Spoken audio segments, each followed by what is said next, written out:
É um momento de adoração, de louvor ao Senhor. É um momento que a gente sempre tem que estar abertos para o Senhor ministrar os nossos corações. A palavra que eu trago hoje para adoração, nossos dízimos e nossas ofertas, Provérbios 11, 24, 25. Ali diz: uns dão com generosidade e têm cada vez mais. Outros retêm mais do que é justo e acaba na pobreza. A pessoa generosa prosperará, e quem dá de beber terá a sua sede saciada. Amém. Aqui fala sobre generosidade, sobre os nossos corações generosos. Por muito tempo, eu não tive um coração generoso. Eu retive. E por muitas vezes eu bloqueava, dizendo: esse valor dá para mim comprar algo. Para mim, para os meus filhos, para minha família. Mas eu comecei a me questionar com a caminhada com o Senhor. O Senhor vai ministrando, o Senhor vai mostrando. E uma das coisas que o Senhor me mostrou, que doeu mais, foi que o Senhor falou assim: eu fui generoso com a sua vida. Eu falei assim: mas o que o Senhor fez? Eu estava meio rebelde. O Senhor falou assim: eu dei a minha vida por você. A minha generosidade foi maior. E eu falei assim: Senhor, me perdoa. Porque agora eu vi o quanto que eu não sou nada sem o Senhor. E a partir dali, o Senhor foi me transformando, trabalhando em meu coração. E hoje, muitas vezes eu tenho que me reter, porque o que eu mais quero é abraçar quem está ao meu lado. É isso. Generosidade não é só bens, não é financeiro. O Senhor não faz barganha. Generosidade também é o que nós fizemos agora. Compartilhar com o irmão uma oração, compartilhar uma palavra, compartilhar algo de nossas vidas que vai fazer bem ao outro. Isso também é generosidade. Paulo também diz aos coríntios, o quanto a generosidade deles fizeram bem a ele. E ele falou que aquela generosidade resulte em ação de graça de Deus, porque só o Senhor pode nos retribuir ao que a gente fez. Amém? E eu gostaria de falar que os nossos dízimos e as nossas ofertas aqui na casa do Pai, eu amo estar nesse lugar. Eu acho essa casa linda. Vocês não acham? Eu acho linda. E a gente quer ver mais lindo e lindo para que as outras pessoas que o Senhor tem a trazer, que elas recebam o aconchego, recebam tudo do melhor. Precisamos de reforma, estamos fazendo. E o Senhor está trazendo frutos. Trazemos a mesa de som, o Senhor está, mas ainda temos que pagá-la. Mas a cada dia, mais e mais, o Senhor vai prover. Temos também as crianças do Pantanal. Quem quiser trazer algo para elas até o dia 19, um chocolate, alguma coisa para dar uma alegria para elas, também será bem acariciado. Está lá as nossas máquinas, QR Code. Faça seu voto generoso. Traga à existência mais um. É isso que nós temos que buscar. Mais e mais, não somente nós. Amém? Coloque nas suas mãos o seu dízimo, sua oferta. Vamos orar ao Senhor. Senhor Pai, obrigada, Senhor, por nosso entendimento, Senhor. Pai, que nós sejamos, Senhor, financiadores de Tua obra, Senhor. Nos dê provisão, Senhor. Traga em nossos corações mais e mais, Senhor, a quem ajudar, Senhor, aonde ajudar, Senhor. Traga em nossos corações amor, mais de Ti, Senhor, em nome de Jesus. Amém? Venham até a final.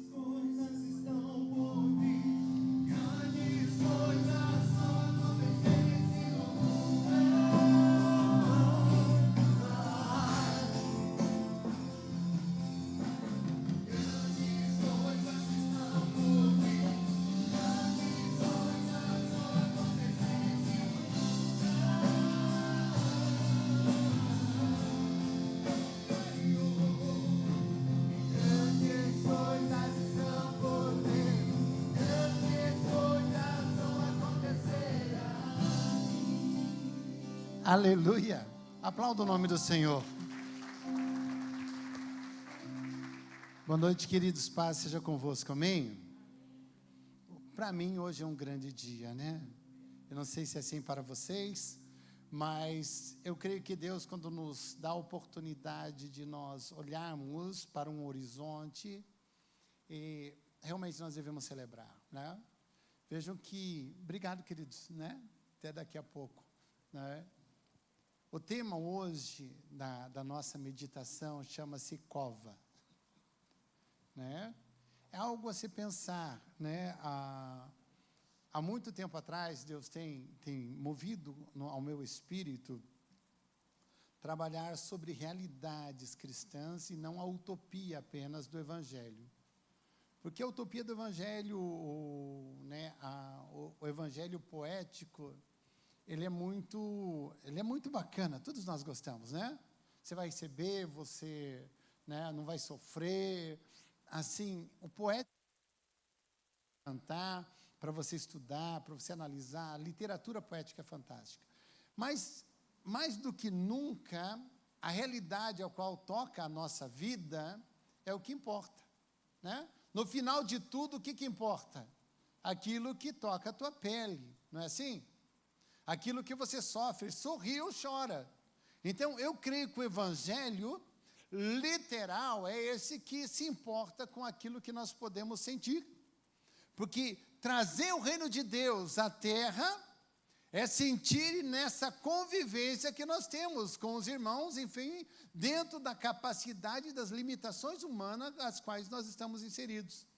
Então, por que o tema é cova, né? Eu quero falar de 3 grandes personagens que passaram, né? Eu estou usando a palavra cova para simbolizar buraco, né? Mas entraram em cisterna, poço, né? E cova mesmo, né? Que é a cova dos leões. Então, nós vamos fazer uma analogia. Hoje, eu gostaria que você prestasse atenção nisso e você fosse se inserindo, porque a Bíblia ela é tão atual quando nós contemporizamos ela. De que forma que isso acontece? Quando eu pego o texto, eu vou aplicar hoje na minha realidade. Dentro daquilo que eu posso viver e dentro daquilo que eu tenho condição de expressar, a porção do Evangelho, porção bíblica, que eu tenho, que eu consigo viver, praticar. Isso é muito importante. Isso é realidade. Isso é a realidade cristã, porque a partir do momento que eu creio, eu pratico, isso se transforma em grande verdade que o céu tocou na minha vida, que o céu tocou na sua vida. Então, quando nós falamos desses níveis de realidade, quer dizer que vai, no mínimo, me obrigar a pensar sobre. Isso já é interessante, né? Eu creio que nós já conseguimos, né? Que nem a realidade que eu estou enxergando mais ou menos, né? Então, essa é uma grande, né, realidade. Então, olha como eu quero chegar, né, dentro desses temas. Aqui, Gênesis capítulo 37. Eu gostaria que você venha comigo no versículo 26 em diante. Aqui é quando José vai ser colocado em uma cisterna, né? Cisterna era um buraco onde eles faziam no deserto para, quando chovesse, guardar água. No caso específico, essa cisterna estava vazia.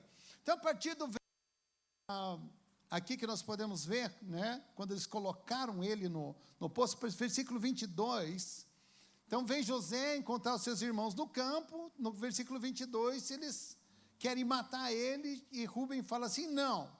E Rúben acrescenta, fala, não derramem sangue, jogue naquele poço no deserto, mas não toque nele. Rúben propôs isso com a intenção de livrá-lo e levá-lo de volta ao pai. De todos os irmãos, um apenas Chegando José, seus irmãos lhe arrancaram a túnica longa, agarraram e jogaram no estava vazio e sem água. Ao se assentarem para comer, viram ao longe uma caravana de ismaelitas que vinha de Gileade. Seus camelos estavam carregados de especiarias, bálsamo, mirra, e eles levaram para o Egito. Olha como é importante. O que os irmãos fizeram? Os irmãos tinham inveja daquele moço. O pai amava ele demais e não sabia expressar esse amor de uma forma velada. Fez isso público, os irmãos começaram a não gostar dele. Quando acharam ele sozinho, por inveja, colocaram ele aonde? No fundo do poço, da cisterna. Eu fico imaginando quando a gente está no fundo do poço. A tua realidade é a minha realidade. Quando nós somos colocados pela família no fundo do poço, pela sociedade no fundo do poço, por aqueles que nós amamos, que colocam, derrubam a gente, né, na forma intencional, ou seja, eles tinham a intenção de colocar ele ali. Imagina aquele moço rejeitado no fundo do poço. Quando você é rejeitado, como é que você fica? Né? Como é que você fica quando tu é rejeitado? Quando você não é aceito, né? Isso acontece muito nos dias atuais, não?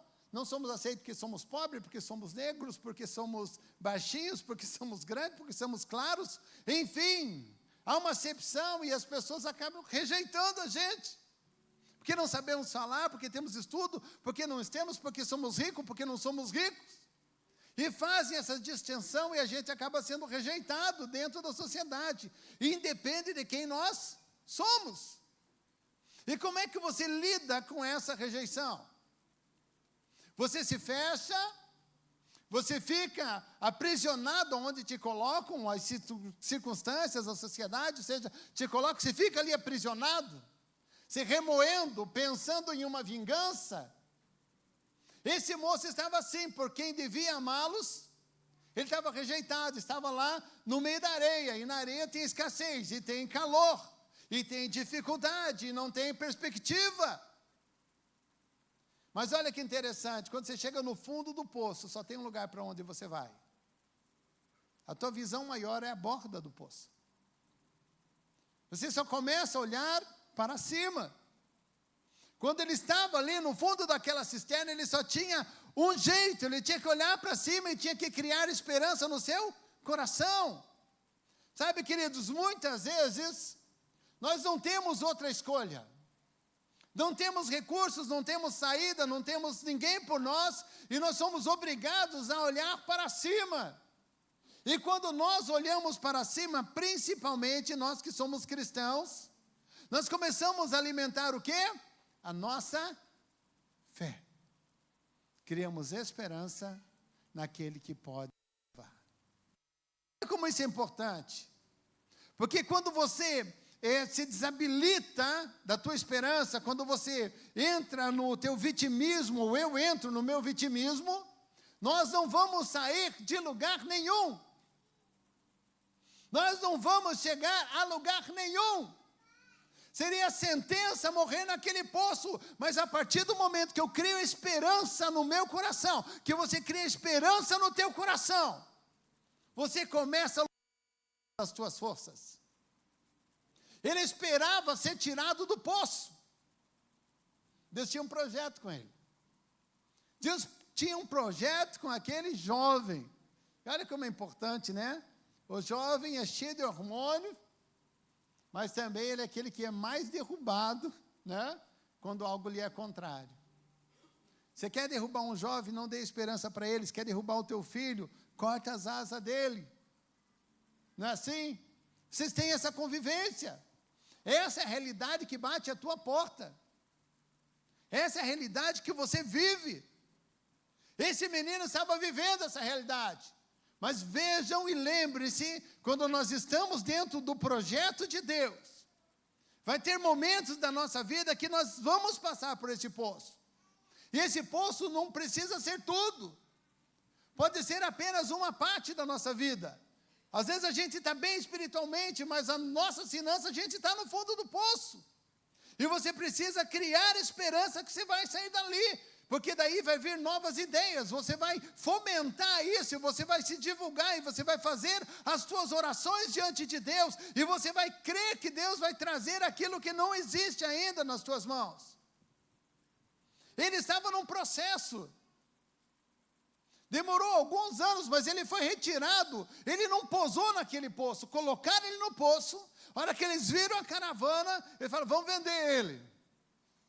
Ele saiu já do poço, para ser vendido como escravo, mas escravo já não era morte. Foi rejeitado em outras etapas da sua vida, mas qual o fim foi desse moço que passou pelo poço? Ele foi tratar com quem? Com governadores. Ele foi tratar com quem? Com Faraó. Ele se tornou governador do Egito. Ele se tornou referencial para nós até os dias de hoje. Não acabou no poço.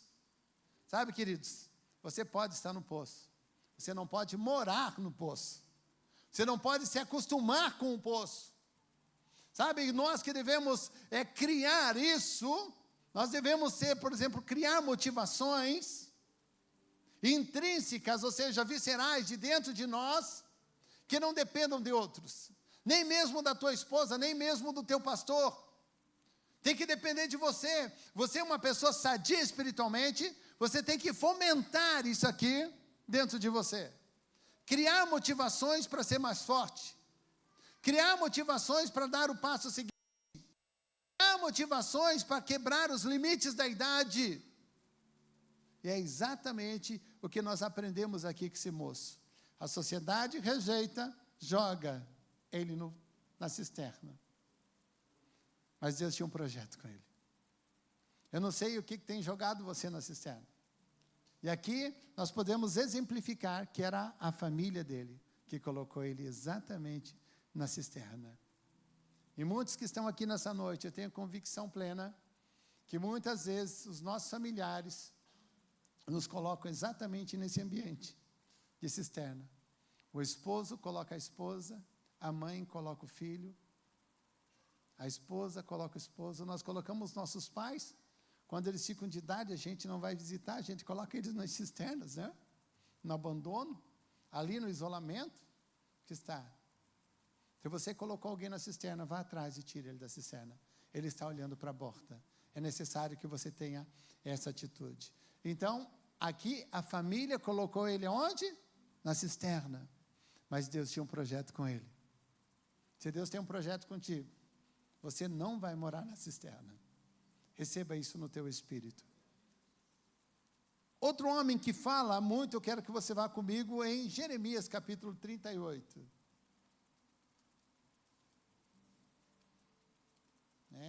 Segue a Bíblia aí, nós vamos lá para o profeta chorão, né?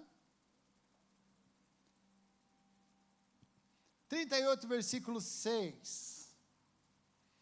Qual que era a história de Jeremias? Jeremias, profeta verdadeiro de Deus. Homem que falava a verdade. E a verdade que ele falava era a seguinte, né? Assim, meu professor, Nabucodonosor está ali. Se vocês não se entregarem, ele vai chegar aqui, vai destruir, vai queimar tudo. Essa era a verdade, ele falava e pregava a verdade. Os falsos profetas falavam bem assim, nada disso vai acontecer. Nós vamos ganhar deles com o pé nas costas, parafraseando. Ele estava com a verdade divina, com a revelação divina. A religiosidade e a inveja daqueles profetas anularam o rei, e o rei fez o quê? Falou assim, agora lança ele aonde? No poço, aonde ninguém possa ouvir a sua voz. Anula a verdade. Quando nós anulamos a verdade, querido, na nossa vida, nós estamos realmente colocando no poço aquilo que pode livrar a nossa alma. E olha o que diz aqui esse texto é muito rico. A partir do versículo 6. Assim pegaram Jeremias e o jogaram na cisterna de Malquias, filho do rei, a qual ficava no pátio da guarda. Baixaram Jeremias por meio de cordas para dentro da cisterna. Não havia água na cisterna, mas somente lama, e Jeremias afundou na lama. Olha, grande homem, né? Grande homem, Jeremias. Grande profeta. Nos ensina muito. Mas um dia, ele foi para o poço. Né? Na lama, gente, é terrível. Você se bate e só se afunda. Na lama, você não consegue mergulhar, respirar, né? Segurar a respiração para levantar. Você fica se batendo de um lado para o outro. Por quê? Porque você está mantido, vivendo, permanecendo em algo que é correto. Parece vida de cristão, né? Que falam aí, na sociedade, nós temos que enfrentar isso. Que o que nós pregamos, que é uma família sadia, que é uma família realmente homem, mulher e filhos, cuidado, guardado, tradicional. O pessoal fala, não é assim, isso é no passado, princípios não envelhecem. Princípios não envelhecem.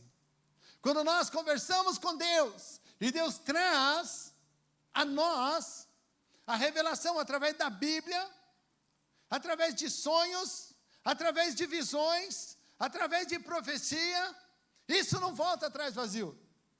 Deus tinha determinado um caminho de salvação ali para Jerusalém. Mas eles falaram não para Deus. Sabe o que eles falaram? O profeta simboliza a palavra de Deus naquele momento. Eles descem a palavra e colocam na lama. Sabe que isso acontece com a gente? Né? Eu vou te contar algo terrível que acontece com a gente. Quando a gente não tem um relacionamento verdadeiro com Deus. Se você só ouvir essa mensagem, você replicar, sem você estudar ela, sem você ler, sem você pensar quem é Jeremias, sem você ver o que está escrito aqui, você não está valorizando essa palavra. Você está apenas ouvindo aqui. Saindo da porta para fora, você vai esquecê-la. Mas a partir do momento que você se importa com a verdade, você mergulha nesse texto, você tira lições para a tua vida, e você começa a valorizar e reconhecer que Deus fala com o ser humano. Esse menino, aos 20 anos de idade, ele foi chamado por Deus para ser profeta. E sabe o que ele falou aos 20 anos? Não passo de uma criança, aos 20 anos. Gente, 20 anos é um homem, aos 18 o cérebro ficou pronto biologicamente, o corpo está pronto. Tem força para lutar, tem força para trabalhar, para constituir família, mas ele se achava uma criança. Deus transforma essa criança num homem. Esse homem tem coragem de falar a palavra de Deus. Permanece nisso. Não importa quem gostasse ou não gostasse, ele permanece fiel. A fidelidade levou ele para o fundo do poço. Ali. Foi rejeitado. Né? Não, o rei autorizou, vai, joga ele. Veja que nós estamos falando que quem passou pelo poço tratou com reis. O rei vai mandar buscar ele. O rei vai mandar buscar ele de volta. Sabe por quê, querido? A verdade, ainda que doa, ainda que cause confrontos, ela produz. Ela produz, ela aparece. O tempo é a grande resposta quando você está correto. Não adianta você ganhar uma discussão se o tempo mostrar que você está errado. É melhor você perder uma discussão e o tempo mostrar que você está correto. Foi sufocado, jogado na lama. Profeta, gente boa. Chorava porque Deus falava, olha, Jerusalém vai sofrer. Nós temos um grupo aqui de oração, onde nós estamos orando por vocês toda sexta-feira. E do dia 22 para o dia 23, nós vamos orar de madrugada, 6 horas de oração por vocês. Então, se você puder, coloca o teu nome no livro de oração, para que nós nominalmente falar a palavra de Deus e falar assim, ó Deus, aí no céu está ouvindo esse nome, né? É o José, é o Richard. Senhor, ele é meio preguiçoso, mas é dele que a gente está falando, né? Assim. E nós vamos falar aquilo que a gente conhece de vocês. Mas Deus vai falar para você e vai trazer resposta daquilo que Ele conhece de você. E Ele sonda os rins do coração. Isso é a verdade cristã diante dos céus. E eu quero seguir com isso aqui. Olha como é importante. Eles o jogaram, aqui versículo 9, diz assim, final do versículo, eles o jogaram numa cisterna para que morra de fome, pois já não há mais pão na cidade. É muito, muito rico. A cidade de Jerusalém estava cercada. Os religiosos jogam Jeremias na lama. Chega agora alguém, intercede por Jeremias e fala assim, eles jogaram lá para que ele morra. Agora vejam a resposta do rei. Então o rei ordenou a Ebed-Meleque, o etíope, leve com você 3 homens sobre as suas ordens e retire o profeta Jeremias da cisterna antes que ele morra. Veja, ele não ficou muito tempo no poço, ele não morou na lama, ele não ficou se debatendo muitas vezes nas angústias, ele foi retirado. Quem falou ao rei? Aquele que tinha autoridade para mexer, para ir contra tudo e todos, para tirar ele da lama. Quem mexeu naquele coração desse etíope? Gente, é Deus. É Deus que luta por você. É Deus que vai levantar alguém para, sabe, interceder em teu favor, em meu favor. É Deus que vai levantar um resgatador. É Deus que vai fazer alguém produzir uma corda para tirar a gente da lama. E é importante nós sabermos isso. Ele não tinha voz ali dentro do poço da lama. Ele tinha que cuidar apenas dele, se debatendo, mas Deus estava lutando por ele. E assim acontece com a nossa vida, quando nós não temos mais vozes, não somos mais escutados, Deus fala pela gente. Deus envia, Deus fala com alguém que tem poder para ir te retirar do ambiente, da circunstância a qual você está inserido. E Deus levanta esse etíope vai interceder ao rei, e o rei dá uma ordem favorável e tiram ele da lama. Nessa noite, o Espírito de Deus está falando para você. Tem anjos guerreiros de Deus que vão ao teu favor. E vão tirar você se você estiver na lama. Mas é importante, o que o profeta não apresenta nenhuma lamúria do profeta na circunstância. Quando nós somos guardados naquilo que é verdade em nós, por isso que eu falei, né, da literalidade dessa verdade. A verdade que está inserida, que você viveu, que eu vivi, ninguém pode tirar da gente. Agora Deus conhece essa verdade em nós. E olha como é importante. Eu quero que vocês entendam a grandiosidade do cuidado de Deus com Jeremias. Capítulo 39. Perdão, capítulo 40. Capítulo 40, versículo 4, né? Versículo 1 fala sobre o comandante da guarda imperial de Nabucodonosor, Nebuzaradã, né? Olha o que ele fala no versículo 4, né? Então, quando Jerusalém cai, eles são levados, ele acorrentado, aí o comandante que veio de Nabucodonosor encontra ele e faz assim, ó, mas hoje eu o liberto das correntes que prendem as suas mãos. Se você quiser, venha comigo para a Babilônia e eu cuidarei de você. Se porém não quiser, pode ficar. Veja, toda essa terra está diante de você. Vá para onde achar melhor. Aquele que foi rejeitado pelos seus. Deus agora traz o favor para ele, através da Babilônia. Estava levando todo o Israel preso, cativo. Mas olha para o profeta. Olha para aquele que está falando a verdade. Olha para aquele que guardou a verdade. Quando eles foram capturados, estavam todos lá, ele estava acorrentado, e de repente passa aquele comandante, e olha ali, e de repente os olhos dele, não por acaso, mas os olhos dele são colocados aonde? No profeta. Ele olha o profeta acorrentado, ele olha o profeta preso, ele olha o profeta sendo trabalhado, tratado como uma pessoa igual da sociedade, daquela leva de cativos. Ele olha assim, você é diferente, não? Olha, Deus, tudo isso aconteceu porque eles desobedeceram, mas eu vou te libertar hoje. Recebe no teu espírito. as correntes que os inimigos colocaram em você. Deus vai levantar pessoas com autoridade e nós, nessa noite, vamos fazer essa oração. E essas correntes serão arrancadas. Ele passou pelo poço, mas o poço não era morada. Ele foi levado cativo no meio da multidão, mas chegou o momento em fazer distinção entre aqueles que servem a Deus e aqueles que não servem a Deus. E o comandante olha para ele e está acorrentado. Mas você não é para ser escravo. Não é ter um lugar ser escravo. Você não deve estar acorrentado, preso em circunstâncias, preso no mundo espiritual, preso nas nossas limitações. Vejam, queridos, que essa aplicação é para nós nos dias de hoje.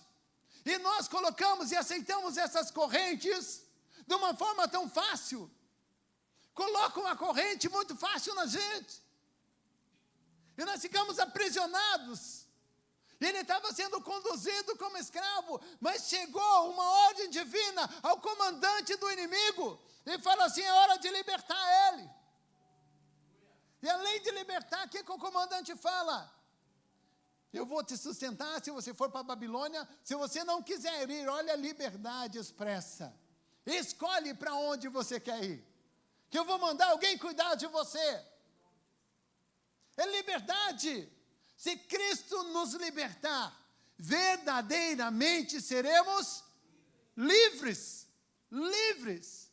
E essa é a aplicação, queridos. O mundo nos acorrenta. Mas se nós permanecemos na verdade, cristocêntrica, bíblica, haverá libertação para nós. Haverá livramento. E não importa quem esteja no comando. Não era Israel que estava no comando. Era Nabucodonosor que estava no comando. Mas a ordem divina, não importa quem esteja, porque a soberania sobre essa terra é de Deus. Ele chega, coloca em liberdade. Alguém com meia idade, né? Nessa época, Jeremias tinha meia idade, né? Vamos colocar aí dos 40 aos 60 anos, ele viveu até os 100 anos. Vocês imaginaram isso? Temos um jovem que passou pelo poço. Temos alguém de meia idade que passou pelo meio poço, mas não foi morada. Não foi morada. Deus tinha algo a mais para fazer. Quando você está no projeto de Deus, Deus vai fazer. Não importa a circunstância.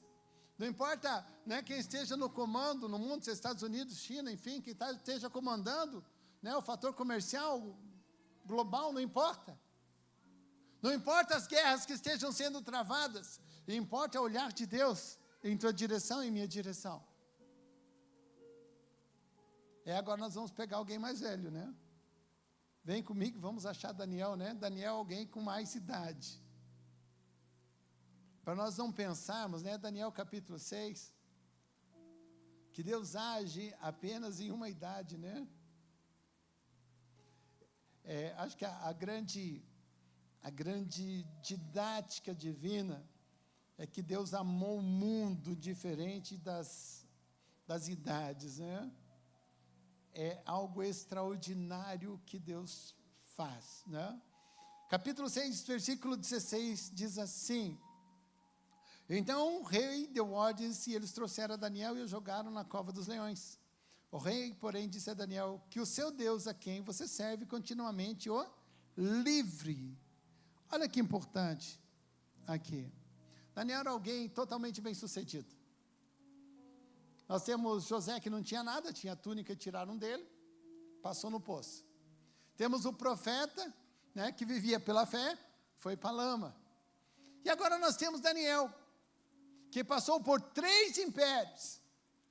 Os 3 reis reconheceram a capacidade intelectual e gerencial dele.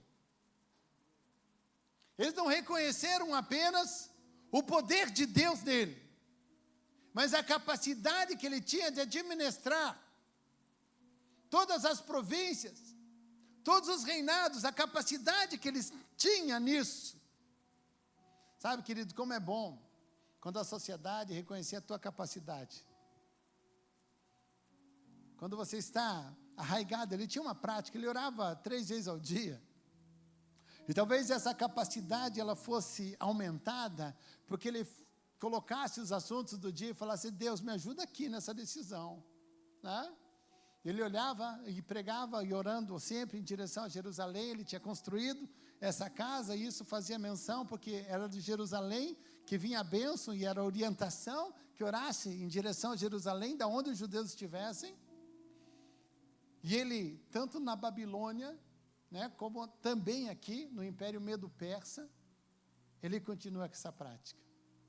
Em função disso, eles pegam ele e agora não tem areia da cisterna, não tem a lama do poço, mas tem os leões da cova. E joga ele para morrer, né? Com tanto potencial, já de idade, mas com quanto potencial, e joga ele para morrer. E o bom da idade, queridos, é que vem um pouco mais de sabedoria. O bom da idade é que você já vivenciou o que Deus fez. E se Deus fez alguma coisa na tua vida, Ele vai fazer de novo. Sabe, nós temos que olhar e trazer à memória aquilo que nos traz esperança. Então, cada vez que Deus trabalhou na vida dele, diante de Nabucodonosor, interpretando os sonhos, gerenciando, trazendo os amigos, projetando, sendo um elevador para as outras pessoas, não diminuindo, mas sempre projetando as outras pessoas para cima. Deus tinha feito nisso, Deus tinha livrado ele da morte. Deus tinha levantado ele como um grande administrador, como um grande homem de Deus, como um grande profeta. E as suas profecias não acabaram até hoje. Ainda falta a última semana. Alguém que foi proeminente. Alguém bem-sucedido. Mas teve que passar uma noite na cova. Sentenciaram ele, não gostavam dele. Você acha que o inimigo gosta quando você vence? Quando você tem sucesso? Sabe, muitas vezes a gente fica se questionando se eu posso ou não posso avançar. Avança! Avança, os teus amigos vão te aplaudir. Tenha sucesso, vença. Com equilíbrio, mas vença. Aqueles que te amam vão te aplaudir. Aqueles que oram para que a tua família tenha sucesso, os teus filhos tenham sucesso, vão te aplaudir. Ah, o inimigo não gosta, azar do inimigo. Vai contemplar eu sair da cova e voltar para o lugar que Deus me colocou. Sabe, queridos, mesmo Daniel, importante, relevante, na sociedade, naquele momento, José parecia ninguém. Quando ele chega no Egito, parecia ninguém. Mas para Deus ele era governador. Para Deus ele era alguém forte. Jeremias, lá, era rejeitado. Mas para Deus e para toda a sociedade, mesmo inimiga, ele era alguém forte. Alguém que merecia viver, alguém que essa palavra era boa, que difundia isso, que vivia a verdade. Que chorava quando tinha que realmente profetizar contra a sua própria nação. Por isso que é chamado de profeta chorão. E aí nós chegamos em Daniel, alguém proeminente. Alguém que Deus colocou para mostrar que tem ambientes e lugares que Deus quer te colocar e quer me colocar, que independe do que aconteça na humanidade, independe qual império está. Porque se Deus tem um projeto na tua vida, Ele vai cumprir. Ele vai cumprir, amado. Mas agora o que é verdade para você e o que é verdade para mim? É isso que vale para você e para mim. É aceitar essa soberania divina, é aceitar que esse Deus estava na cisterna, mesmo que ele não entendesse, e nós somos especialistas, né, em não saber aquilo que Deus está fazendo. Né? Somos ou não somos? Fala assim, eu não ando assim, por quê? Porque eu não sei o que Deus está fazendo. Ainda bem, senão a gente ia estragar. Né? Deixa Deus fazer, Ele é sábio. Né? Ele sabe de uma forma exaustiva tudo aquilo que nós precisamos saber e acontecer em nossa vida e até onde nós temos capacidade para ir. 3 pessoas passaram pela cova. Nenhum deles morou. E a grande pergunta é: qual cova Deus precisa te tirar? Qual é a cova que Deus precisa me tirar? De verdade. E essa é aquela que você está vivendo. Não, mas eu não estou nisso. Então eu posso olhar para o lado e eu posso ser o etíope, que eu vou interceder e vou tirar profetas da cova, vou tirar pessoas que não têm a Cristo da cova, vou tirar os meus familiares da cova. E eu quero orar com vocês sobre isso. Há um Deus que pode fazer, há um Deus que quer fazer. Podemos viver essa verdade? Eu gostaria que você viesse aqui à frente, porque ninguém sai de cova nenhuma sem esforço. Ninguém avança sem suar. Ninguém ganha um diploma sem passar por uma faculdade. Nós devemos, e sabemos que o nosso Deus é um Deus de perto e é um Deus de longe. Mas sentir o cheiro, o olhar e o toque de Deus faz toda a diferença.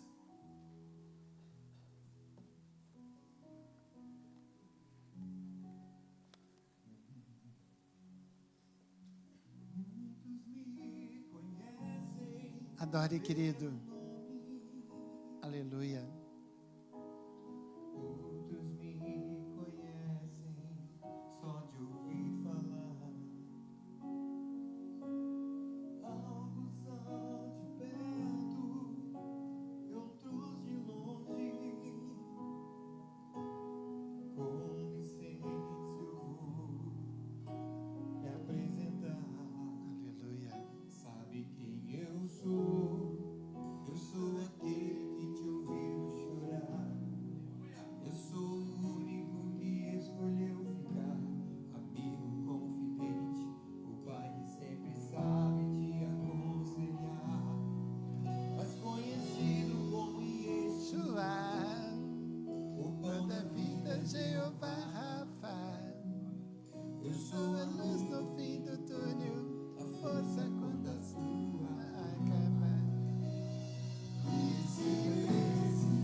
Sabe, queridos, Deus ama muito a gente.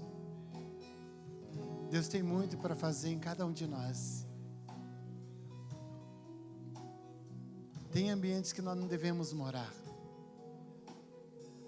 Ambientes de rejeição, de incapacidade. Sabe, a gente não deve morar ali, de falta de perdão. Nós devemos sair. E hoje eu tenho absoluta certeza que as mãos de Deus estão estendidas sobre nós. E Ele está lutando em nosso favor.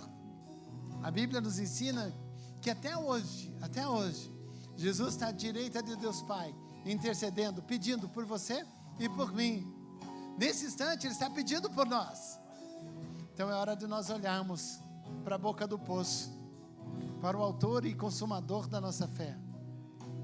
Nada faz divisão entre nós e o nosso Deus, diz o livro de Romanos. Nem a altura, nem a profundidade, nem a morte, nem o porvir, nada.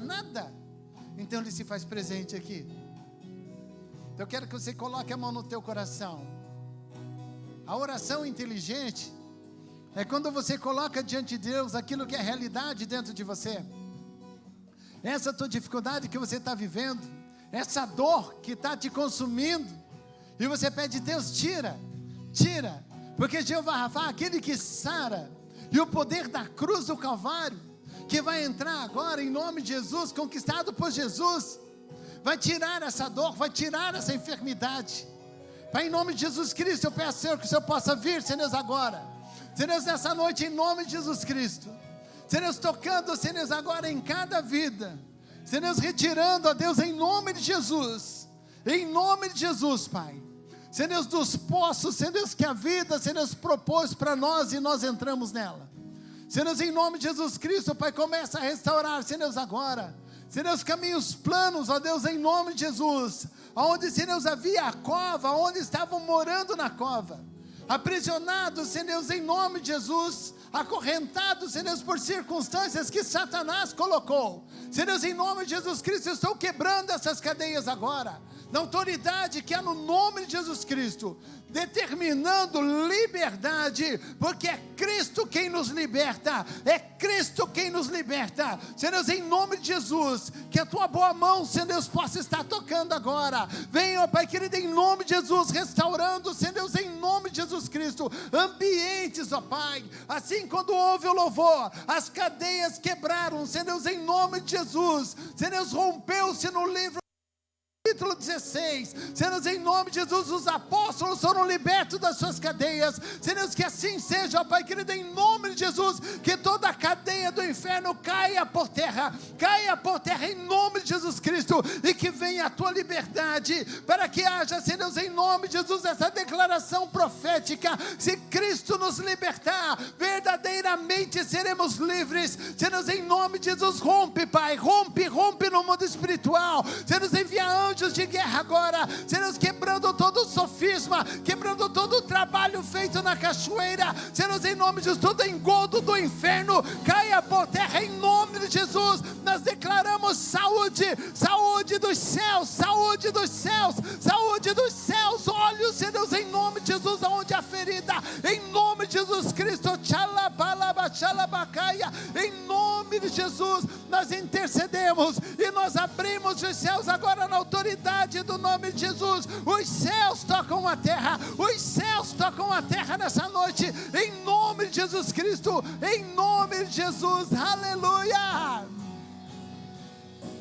Está contigo a cada dia, na angústia ou na alegria, na dificuldade ou na necessidade.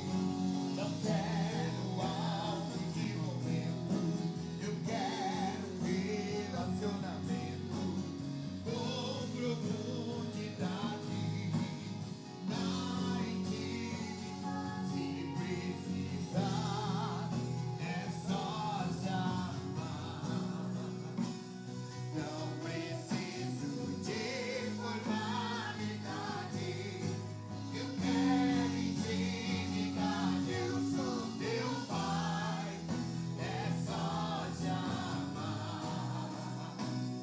Não é sobre religiosidade, eu quero, se precisar, É só chamar, não preciso de formalidade, eu quero intimidade, eu sou teu pai, é só chamar, não é sobre religiosidade, eu quero intimidade. Aleluia. Olhem para mim. O Evangelho, ele precisa ser vivido. Cristo é real. Ele anda conosco. Quando ele fala: eis que estou convosco todos os dias, até a consumação do século. Essa é a grande verdade. Ele vai criar em cada um de vocês, essa é a minha oração, motivações que nasçam dentro de você, que independa de circunstâncias alheias, externas, sabe, que nasça vida dentro de vocês, como uma mãe gera uma criança, e se alegra em cada momento da gestação, que assim seja em cada um de nós. Sabe, criando um amanhã aqui dentro, esperando um amanhã, levantando com força. O mundo traz sofrimento, claro que traz. E como é que nós vamos suportar ou enfrentar isso? Com força espiritual, não sozinhos, com Deus. Você sabe que amanhã tem a demanda, mas você vai ter que enfrentá-la, e não adianta chorar, tem que levantar os olhos e ir à luta. E é exatamente isso que Jesus falou: no mundo tereis aflições, mas tende, eu venci o mundo. E é com o vencedor, aquele que venceu o mundo, que nós vamos. Sabe, queridos? Então amanhã pode ser difícil, pode ter uma notícia difícil, no corpo, na saúde, nas finanças, na família. Em frente, não corra. A Bíblia diz: se te mostrares frouxo no dia da angústia, a tua força vai ser pequena. Seja forte em Deus. Não na nossa força, na força do braço, não. Tem coisas que lá no buraco só dependia de Deus. Quem estava externo, ninguém gostava deles. Ninguém gostava deles. Dependiam de Deus. Levanta os olhos e dependa do autor e consumador, daquele que pagou o preço, daquele que tem autoridade e poder para te tirar da onde quer que você esteja. Amém? Receba isso no teu espírito. Aí, volta para o teu lugar, né? Aleluia.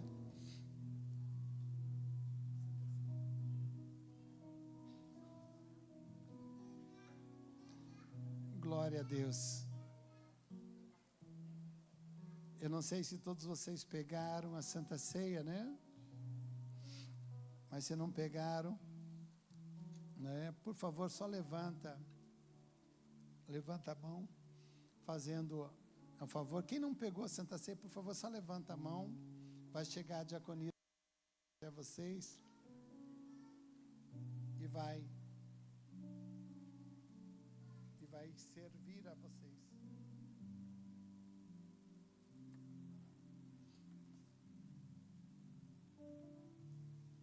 Aleluia. Glória a Deus. Amém. Todos foram servidos? Não? Tem mais alguém lá? Aleluia. Amém. Sabe que, gente, a Santa Ceia é muito importante para todos nós. Um dia, e nós cremos assim como quadrangulares, e eu como, né, dentro da vertente teológica que vai ter no tribunal de Cristo ali, quando a igreja for arrebatada e nós ter aquele encontro com Jesus, nós vamos cear juntamente com Ele. Essa é a nossa fé. Se imagine a alegria que é. Então nós estamos aqui numa prévia do que será. Mas mais do que isso, mostra que nós estamos aqui coesos. Nós estamos juntos, que somos família, somos corpo de Cristo. Então, ao participar da Santa Ceia hoje, é isso que você está gritando no mundo espiritual. É isso que nós estamos gritando diante dos céus e da terra. Aqui é um corpo, aqui é uma família, a família de Deus está em pé. Estamos aguardando Cristo voltar. Que seja breve, né? Quem aguarda com esperança, você fala assim, que seja breve. Assim, porque estar com Ele vai ser muito melhor. Mas enquanto estivermos aqui, nós vamos fazer a diferença. Amém? Então, 1 Coríntios capítulo 11, versículo 22 e 23. 23 na realidade. Pois recebi do Senhor o que também entreguei a vocês, que o Senhor Jesus, na noite que foi traído, tomou o pão, e tendo dado graças, partiu e disse: esse é o meu corpo, que é dado em favor de vocês, façam isso em memória de mim. Da mesma forma, depois da ceia, ele tomou o cálice e disse: esse cálice é a nova aliança do meu sangue, faça isso sempre que o beberem em memória de mim. Porque sempre que comerem desse pão e beberem esse cálice, vocês anunciam a morte do Senhor até que Ele venha. Ora, vem, Senhor Jesus, né? Amém? Então, Então levanta o pão, vamos consagrar. Pai, em nome de Jesus, nós estamos consagrando o pão que simboliza o corpo de Cristo. Que ao participar, Pai, que em nome de Jesus nós estamos falando, Senhor Deus, diante, Senhor Deus, de todo o céu e a terra, que nós somos um com o Senhor. Consagramos em nome de Jesus. Coma, querido, querida.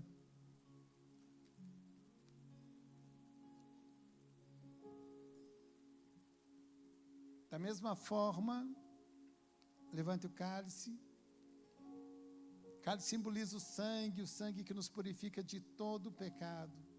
Há um poder no sangue de Jesus. Dia desse nós vamos pregar sobre o poder do sangue. E vocês vão ver quão simbólico isso é e quão verdadeiro é. Pai, consagramos, Senhor Deus, o cálice, Senhor Deus, da nova aliança. E anunciamos, Senhor Deus, a morte do Cordeiro. E dizemos, Senhor Deus, Maranata, ora vem, Senhor Jesus. Bebamos.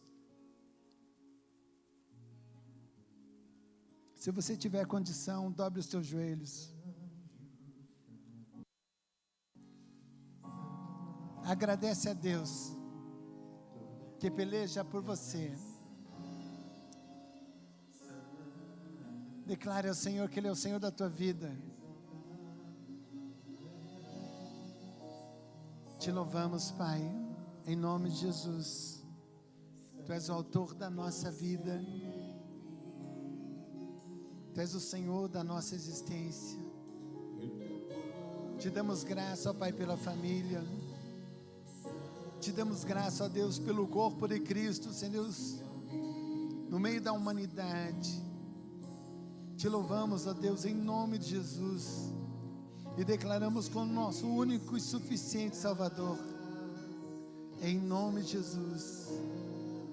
Nós te agradecemos. Aleluia. Cante, querido.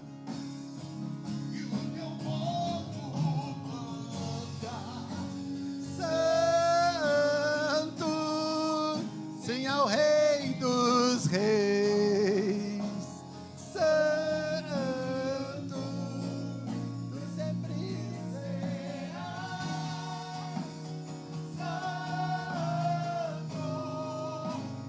Santo pra sempre,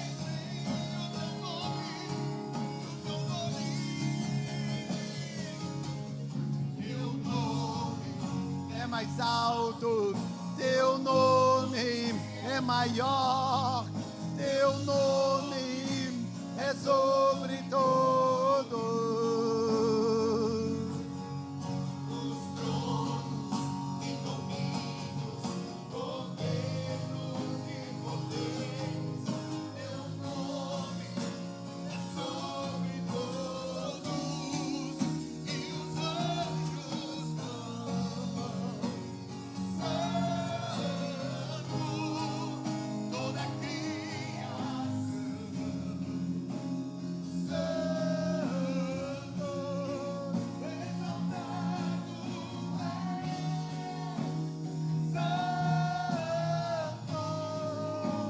exaltado que o grande amor de Deus, a graça de nosso Senhor e Salvador Jesus Cristo e a doce comunhão do Espírito Santo, todos nós, hoje, vou em paz, família de